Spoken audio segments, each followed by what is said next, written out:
Ohangaron shahrimizdagi Freshtom do'koni yangi yil aksiyalarini boshladi.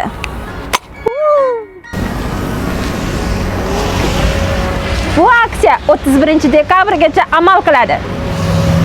Hamma bilgan XY ugrilarga qarshi kremlari atiga 90 ming so'm ekan. Rostdan aytaveraymi? O'zi eng arzonroq 7,5 ming bavislarda edi. Bavin narxini bu yerda yana tushirib qo'yibdi.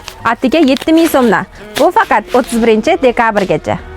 Qizlar Turkmanistondan keladigan SA 5 litrli geli, ichida konditsioneri bor gel, atiga 42 ming so'm ekan. Bu faqat Freshtom do'konlarida. Ekoloy shampunlari ham bu yerda atiga 90 ming so'm qo'yibdi. Bular aniq zarariga ishlaydi. Eslatib o'taman, qizlarjonlar, bu aksiya faqatgina 31 dekabrgacha amal qiladi. Chunki bu aksiya yangi yil aksiyalari. Biz sizlarni yangi yil bilan tabriklaymiz.